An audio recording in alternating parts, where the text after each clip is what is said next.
পরিবর্তনের হার তার উপর প্রচুর করে সমানুপাতিক এবং বল যেদিকে ক্রিয়া করে ভরবেগের পরিবর্তন সেদিকে ঘটে। ওকে, তো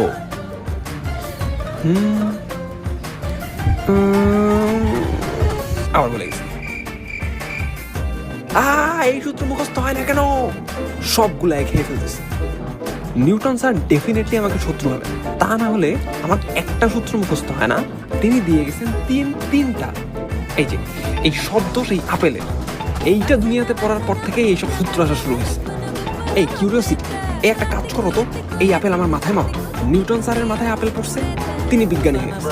আমার মাথায় আপেল মারো, আমিও বিজ্ঞানী হয়ে গেছি।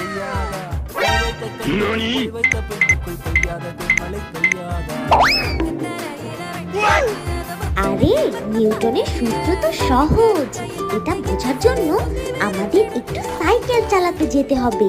কি এখন সাইকেল? ওকে, চালানো শুরু করো। কি করতে চাচ্ছ তুমি একটু বলো তো? চালাও চালাও।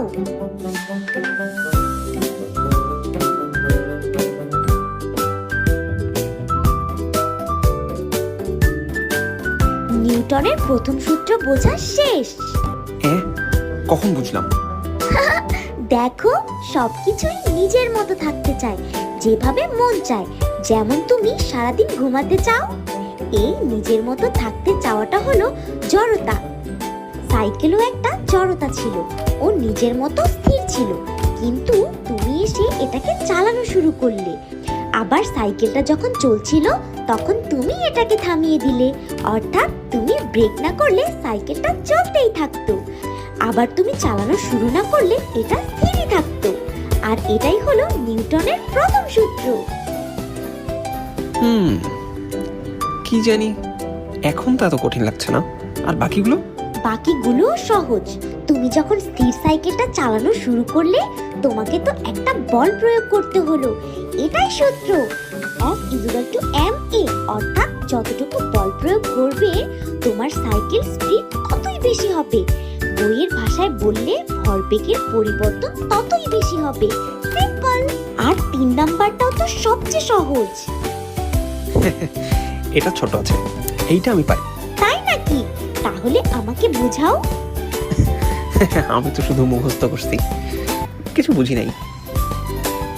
দেখো, তুমি যে মাটিতে দাঁড়াতে পারছো, এটার কারণ হচ্ছে তুমি মাটিকে যেই বল প্রয়োগ করছো, মাটিও ঠিক সমান বল প্রয়োগ করছে। যদি মাটি এই প্রক্রিয়ায় বল না দিত, তাহলে কি হতো জানো? ওরে বাবা, ভয়ানক ব্যাপার স্যাপার। এখন তো বুঝলে, যতটুকু ক্রিয়া বল থাকবে সেটার বিপরীতে একটা প্রক্রিয়া বলও থাকবে। আর এই আপেল মাথায় না মেরে নিজে খাও, কাজে দিবে।